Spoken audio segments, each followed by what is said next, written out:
Salam sejahtera dan Assalamualaikum buat anak-anak Malaysia. Bersua lagi kita semua dalam rancangan Mari Bercerita bersama saya Sharifah Alia. Apa khabar semua? InsyaAllah sihat-sihat sajalah ya. Hari ini saya ingin mengajak anda semua, terutamanya yang berada di tingkatan 1, bersama-sama saya kita selami sebuah novel bertajuk Sejambak Bakti karya Rejab F.I. Tapi sebelum itu kita mulakan dengan serangkap pantun dua kerat. Dengarkannya. Gendang gendut tali kecapi. Siapa pernah pergi kedai koperasi? Baiklah. Pantun itu memberi sedikit sebanyak pembayang berkenaan latar tempat novel yang akan kita kupas pada hari ini, iaitu novel Sejambak Bakti. Jadi, adakah saya berjaya untuk mendapatkan minat anda setakat ini? Boleh? Mari kita membaca.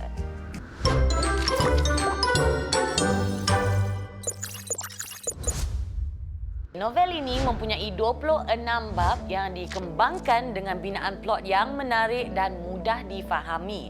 Mari kita fahami cerita mengikut binaan plotnya yang digarap oleh penulis novel ini. Novel ini mengetengahkan tema kegigihan sekumpulan remaja memajukan kedai koperasi sekolah. Sekumpulan remaja ini diketuai oleh Razali sebagai penolong setiausaha dibantu oleh Ramlah, Harun, Swilan dan Sari Dewi. Mereka berdepan dengan pelbagai cabaran untuk membangunkan koperasi sekolah sehingga berjaya diumum sebagai koperasi sekolah terbaik di peringkat kebangsaan. Seterusnya berlaku mesyuarat koperasi yang membincangkan pelbagai perkara seperti mewujudkan bilik bacaan ataupun menternak ayam telur. Semasa mesyuarat juga, ahli lembaga koperasi telah bersetuju memilih Razali sebagai penolong setiausaha koperasi sekolah. Ini menyebabkan rasa iri hati Munir, Silvam dan Leong terhadap Razali. Munir mulai culas dengan tugasnya sebagai ahli lembaga koperasi serta bertindak memulaukan Razali. Pada masa yang sama, Munir ada perasaan untuk rakan sekoperasinya, si Ramlah. Tetapi apabila suratnya ditolak oleh Ramlah, sikap Munir mulai merubah. Razali dituduh melaporkan kepada Cikgu Munyam, guru bimbingan dan kaunseling sekolah akan perubahan sikap Munir. Munir tidak puas hati akan Razali dan bertindak membelasah Razali bersama-sama Silvam dan Leong. Hei! Jangan! Rakan-rakan yang menyaksikan pergaduhan Munir, Silvam, Leong dan Razali melaporkan kepada Cikgu Zulkifli sehingga kepada pengetua sekolah. Mereka dihukum rotan oleh Cikgu Syamsuddin, pengetua sekolah tersebut. Jadi walaupun peristiwa di sekolah itu tidak sama sekali salah Razali, setelah peristiwa itu, bapa tiri Razali menuduh Razali suka bergaduh. Tak pasal. Ini menyebabkan Razali berasa amat sedih dan ingin mengetahui siapa sebenarnya bapa kandungnya. Akan tetapi, ibu Razali, Mak Sophia, menolak permintaan Razali. Katakanlah, Mak, di manakah ayah Zali itu? Desak Razali. Zali, jika kau sayang akan Mak, janganlah bertanya lagi hal ayah kau tu, pinta Mak Sophia. Peristiwa sedih ni boleh rujuk di halaman 73 hingga halaman 77. Munir dan rakan-rakannya. Kita ingat dah selesai kan tadi? Rupanya belum. Munir dan rakan-rakannya masih menyimpan dendam terhadap Razali dan telah merancang sesuatu untuk menjatuhkan Razali. Apakah rancangan mereka? Adakah mereka berjaya? Okey, tunggu dulu. Kita betulkan tudung sedikit. Betul-betul. Kita pergi ke Razali dulu. Razali masih menjalankan tugasnya dengan baik. Dan dia terpilih untuk menyertai kursus selama seminggu di Maktab Kerjasama Malaysia untuk mempelajari selok-belok pengurusan koperasi sekolah. Apabila dia pulang, ahli lembaga pengarah koperasi mencadangkan koperasi sekolah mereka memasuki pertandingan koperasi terbaik yang dianjurkan oleh Angkatan Koperasi Kebangsaan Malaysia ataupun Angkasa. Dugaan datang tanpa diduga. Begitu. Kedai koperasi sekolah mereka telah diceroboh masuk dan mereka kehilangan wang tunai serta keadaan menjadi tunggang langgang lagi, dan Razali yang bertanggungjawab untuk menjaga koperasi sekolah telah disyaki dan disoal oleh pihak berkuasa tentang kejadian tersebut. Razali dibawa ke balai polis menjadi suspek utama kejadian pecah masuk koperasi sekolah tersebut. Kedai koperasi telah diceroboh sekali lagi. Kali ini semua guru mengadakan pemeriksaan mengejut. Tertangkapnya lah. Tindakan Cikgu Zulkifli yang telah memasang perangkap dengan menandakan not wang kertas RM10 dengan huruf K. Telah berjaya membongkarkan siapa sebenarnya penceroboh itu. Kunci koperasi dan wang kertas tersebut dijumpai di dalam buku teks seorang pelajar. Siapakah pelajar tersebut? Come on, kita selaklah halaman 134 untuk mendapat jawapannya. Munir! Munir! Jerit Cikgu Zulkifli. Akhirnya Munir mengakui kesalahannya dan mengakui bahawa dia bertindak demikian kerana berdendam dengan Razali akibat hasad dengki dan sedikit cemburu pada Razali. Munir pun dah insaf dan berkunjung ke rumah Razali untuk meminta maaf di hadapan Mak Sofia dan Pak Zakaria. Munir menyesal, betul-betul menyesal dengan perbuatannya kerana dendam dan iri hati kepada Razali. Pak Zakaria mestilah merasa menyesal sedikit dan patutlah dia meminta maaf kepada Razali. Jika kamu bersalah, tak kiralah kamu yang lebih tua ke, yang lebih muda ke, pergilah minta maaf. Jangan biarkan sikap bangga tu ataupun angkuh itu menghalang kamu daripada memperbaiki sesuatu hubungan. Okey? Jaga silaturahim tu. Sementara itu, koperasi sekolah yang diuruskan Razali dan rakan-rakannya telah diisytiharkan sebagai johan dalam pertandingan koperasi sekolah. Kebetulan pada hari penyampaian hadiah tersebut, Mak Sofia yang hadir atas jemputan pihak sekolah telah bertemu dengan Pak Ramli, ayah kepada Ramlah.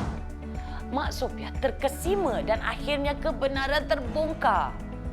Mak Sofia ini ialah bekas isteri saya kira-kira 16 tahun yang lalu.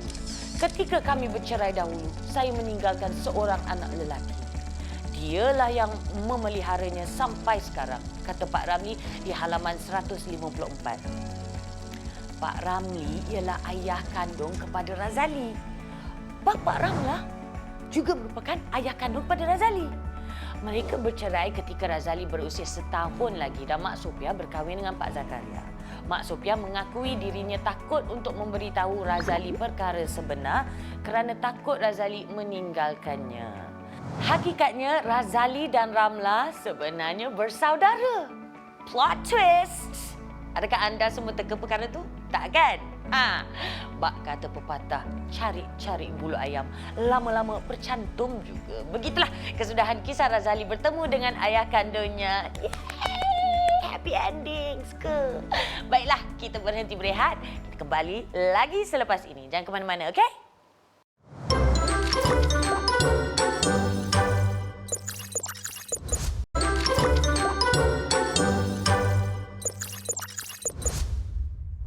Kembali lagi kita dalam rancangan Mari Bercerita dan hari ini kita bercerita mengenai novel Sejambak Bakti. Novel Komsas tingkatan 1. Segmen ini kita akan membincangkan tentang gaya bahasa yang digunakan dalam novel Sejambak Bakti tulisan Rejab FI ini. Okey? Sekarang saya akan berikan beberapa perkataan yang telah pun saya petik dari novel ini dan anda semua harus mengeja perkataan itu dengan betul. Selepas itu, kita akan cuba bina ayat menggunakan perkataan yang sama. Boleh? Senang kan? Baik, yang pertama, motosikal. Kenderaan beroda dua yang dijalankan menggunakan enjin. Ejaannya macam mana? Ada arah ataupun tidak arah? Ini sebenarnya selalu keliru. 1, 2, 3 and 1 to go. Motosikal atau motorsikal. Jangan pandang sebelah mata, selalu tersalah. Betul. Ejaan yang betul adalah motosikal, bukan motorsikal. Tiada R di situ. Contoh ayat yang boleh kita gunakan, dia ditembak oleh penyerang yang menaiki motosikal di luar kedai tersebut. Selain motosikal, pernah tak anda dengar perkataan motorkar? Motorkar tu apa? Motorkar adalah kereta. Motorkar, motosikal, motosikal, motorkar, kereta. Perkataan yang seterusnya, pisang goreng. Sejenis makanan. Pisang yang digoreng. Adakah ia disebut goreng pisang ataupun pisang goreng? Ini pun selalu mengelirukan, okey? Betul, pisang goreng. Pisang goreng itu sedap dimakan ketika panas. Goreng pisang itu adalah saya nak goreng pisang. Okey? Jangan keliru. Perkataan yang seterusnya, bankrupt. Maksudnya muflis. Tidak berupaya hendak menyelesaikan hutang. Bankrupt. Aduh, bankrupt aku. Minta jauh. Jangan. Ejaannya macam mana? Bankrupt ataupun bankrupt? B-A-N-K-R-A-P ataupun B-A-N-K-R-U-P? Bankrupt, bankrupt, bankrupt. Ya, betul. Kesannya terhadap sektor penghilangan berasaskan ekspor sangat teruk menyebabkan bankrupt dan pengangguran. Seterusnya, perkataan kaki tangan. Ini saya selalu keliru bab jarak atau rapat. Kaki tangan ataupun kaki tangan. Kaki tangan atau kaki tangan. Ya, satu perkataan. Kaki tangan. Bukan kaki dan tangan. Ini kaki tangan. Contoh ayat yang kita boleh gunakan perkataan kaki tangan ini adalah semua kaki tangan di syarikat itu sangat berpengalaman dalam bidang masing-masing. Perkataan yang seterusnya, sampai ke Lea sendiri pun rasa, apa? Betul ke? Perkataannya adalah keriting. Bermaksud ikal kecil-kecil atau bergulung-gulung. Cara ejaannya, rakan-rakan di luar sana, adakah ejaannya ada N ataupun tiada N? Kerinting atau keriting? Bayangkan betapa terkejutnya saya bila dapat tahu sekian lama menggunakan perkataan ini, tiada N. Inilah ejaan yang betul. K-E-R-I-T-I-N-G. Keriting, bukan kerinting. Keriting. Contoh ayat. Lea yang bertubuh gempal dan berambut keriting. Keriting. Walaupun kita selalu sebut rambut kerinting kan. Tapi jangan lakukan kesalahan yang telah saya lakukan setelah sekian lama. Jangan keliru. Ejaannya tak ada N. Seterusnya, runcing. Berhujung tajam. Gitu. Ejaannya runcing atau runcing? Tiada N ataupun ada N? Runcing, runcing, runcing, runcing. Nampak sangat kan? Ada N. Ejaan yang betul, R-U-N-C-I-N-G. Dia menyarungkan cincin ke jari isterinya yang runcing. Baik, seterusnya keriangan. Hati, perasaan sukacita, suka, kegembiraan, keriangan. Ada 1G ataupun 2G. Jangan terkeliru. 1G sahaja. K-E-R-I-A-N-G-A-N.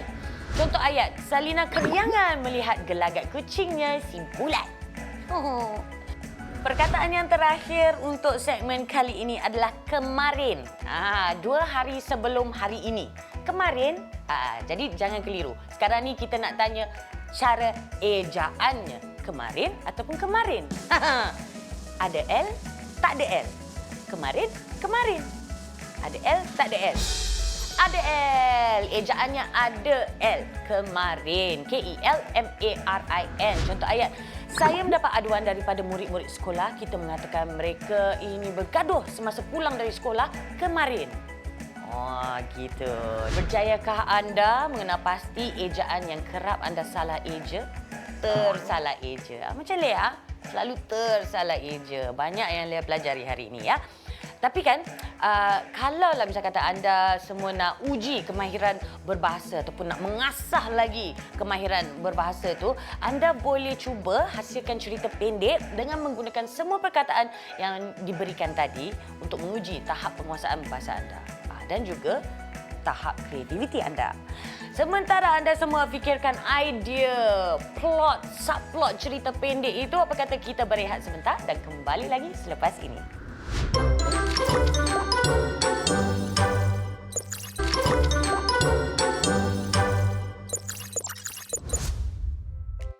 Kembali lagi kemari bercerita bersama saya Sharifah Alia dan hari ini kita sedang membaca novel Sejambak Bakti. Novel Komsas tingkatan 1. Banyak yang telah kita kupas tadi, tapi sekarang Lia nak bercakap mengenai watak pula. Kita mulakan dengan watak utama, protagonis. Namanya Razali. Protagonis bermaksud watak utama dalam sesuatu novel. Watak utama itu biasanya berperwatakan baik dan merupakan tunjang kepada novel. Razali atau lebih mesra dipanggil Zali merupakan seorang remaja berusia 17 tahun yang sangat berdedikasi menjaga koperasi sekolah dibantu rakan-rakannya. Di sekolah, Razali dikenali dengan sikap rajin belajar dan bijak dalam pelajaran terutamanya dalam subjek prinsip akaun. Rajinlah. Kita tulis ya, rajin. Rakan-rakan Razali sering meminta bantuan daripada Razali. Tolong ajar mereka subjek tersebut. Bolehlah Razali, awak pandai pelajaran tu, tolonglah kami. Desak Sari Devi di halaman 52. Razali juga suka mengulang kaji pelajaran di sebuah pondok di tengah sawah. Razali tahu hanya melalui pelajaran dia mampu mengubah nasib diri dan nasib ibunya. Melalui sikap tidak putus asa, rajin berusaha dalam pelajaran, kita mampu mengubah nasib diri dan keluarga kita dan itulah tekad Razali. Jadi Razali ini seorang yang bertekad. Kita terus ke watak sokongan pula. Watak antagonis. Watak antagonis pula selalunya bertentangan sifat dengan watak protagonis. Inilah yang menjadikan jalan cerita dia lebih menarik. Jadi watak antagonis dalam novel Sejambak Bakti ini ialah Munir. Munir ni dilahirkan dalam keluarga yang berada. Ini menyebabkan ada sedikit bersifat angkuh menebal dalam diri Munir. Munir ni seorang yang pendendam. Bukti Munir ini seorang yang pendendam adalah bila dia mendendami Razali kerana rapat dengan Ramlah. Dan juga Razali yang telah menjadi penolong setiausaha koperasi sekolah. Jawatan yang diidamkan Munir. Munir juga seorang yang panas baran. Semasa latihan bola sepak di padang, Munir cuba merebut bola di kaki seorang pemain secara kasar. Akhirnya Munir insaf juga. Selepas dihukum rotan di khalayak ramai dan digantung persekolahan selama seminggu selepas memecah masuk koperasi sekolah. Munir juga telah membersihkan nama Razali di hadapan Mak Sophia dan Pak Zakaria dengan meminta maaf. Begitulah watak dan perwatakan utama dan sokongan protagonis dan antagonis dalam novel Sejambak Bakti. Watak mana kegemaran anda? Tapi yang penting, anda boleh ambil masa fikir mengenai itu sambil kita pergi ke segmen yang seterusnya. Sekarang tibalah masanya untuk soalan misteri. Soalan pun dah tersedia. Mari kita jawab bersama-sama. Pada pendapat anda, wajarkah tindakan Mak Sophia merahsiakan ayah kandung Razali? Jeng. Cadangannya adalah tidak wajar kerana sebagai anak Razali berhak mengetahui asal-usulnya. Selain itu, Razali juga perlu mengetahui berkenaan ayah kandungnya kerana sifat ingin tahu yang tinggi. Walaupun Mak Sophia risau Razali akan meninggalkannya, Razali mempunyai hak sebagai anak kepada ayah kandungnya. Soalan yang seterusnya. Berdasarkan novel ini, apakah sikap positif yang terdapat pada watak sampingan yang boleh dicontohi dalam kehidupan seharian kita? Mari kita ambil watak Cikgu Zulkifli. Okey? Seorang yang bertanggungjawab dalam menggalas amanah, seorang yang bijak mengawal situasi, seorang yang matang dalam mengambil tindakan. Soalan yang seterusnya. Nyatakan contoh pengajaran yang terdapat di dalam cerita ini yang boleh diteladani dalam kehidupan seharian kita. Antaranya, pengajaran yang terdapat di dalam novel ini yang boleh diteladani dalam kehidupan seharian kita ialah kita perlulah kental dan tabah menghadapi cabaran. Sebagai contoh, Razali tabah berdepan dengan Munir dan rakan-rakan yang memulaukannya serta membulinya. Razali tetap bersabar dan bersedia memaafkan Munir walaupun Munir memfitnahnya. Pada pendapat anda, mengapakah Munir berdendam kepada Razali? Soalan mendalam ini ya. Cadangan jawapan saya adalah, pada pendapat saya, Munir ni berdendam terhadap Razali kerana iri hati terhadap Razali yang rapat dengan Ramlah. Yalah, kita tahu Munir ada menyimpan perasaan terhadap Ramlah. Mungkin sedikit cemburu. Selain itu, Razali ni berjaya mendapat jawatan yang sangat diinginkan Munir, iaitu penolong setiausaha koperasi sekolah. Munir merasakan dirinya hebat.